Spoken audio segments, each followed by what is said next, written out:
ખેરાલુમાં RSS દ્વારા હિન્દુ સંમેલન યોજાયું. લોક ગાયક જિગ્નેશ બારોટ રહ્યા હાજર. આજે 18 ફેબ્રુઆરીના રોજ સવારે 8 વાગ્યાની જાણકારી મુજબ ગઈકાલે રાત્રે ખેરાલુના ખારીકોવી ચોકમાં આરએસએસ દ્વારા શતાબ્દી વર્ષ નિમિત્તે હિન્દુ સંમેલનનું આયોજન કરવામાં આવ્યું હતું, જેમાં ગુજરાતના જાણીતા લોક ગાયક અને અભિનેતા જિગ્નેશ બારોટ ખાસ હાજર રહ્યા હતા. જિગ્નેશ બારોટની સાથે ખેરાલુનો નવોદિત બાળ કલાકાર જય સંજય ઠાકોરે પણ દેશભક્તિની રચનાઓ રજૂ કરી સૌનું ધ્યાન પોતાના તરફ ખેંચ્યું હતું. તો સાથે જ લોક સાહિત્યકાર મેઘરાજ ચૌધરીએ ઇતિહાસની વીરતાભરી વાતો રજૂ કરી હિન્દુઓને એક થવા માટે હાકલ કરી હતી.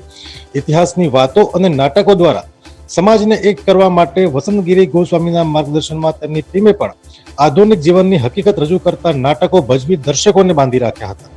આ કાર્યક્રમમાં આરએસએસ કાર્યકર્તાઓ, ખેરાલુ નગરપાલિકાના કોર્પોરેટરો અને ખેરાલુની જનતા મોટી સંખ્યામાં હાજર રહ્યા હતા. Bureau report, Kheralu. અમે તમને આપીશું પળે-પળના સમાચાર. જો તમે અમારા નિર્ભય માર્ગ ન્યૂઝ ચેનલને સબસ્ક્રાઇબ કર્યું નથી તો અત્યારે જ નીચે આપેલા આઇકોન બટન પર ક્લિક કરીને સબસ્ક્રાઇબ કરો અને શેર કરવાનું ભૂલશો નહીં.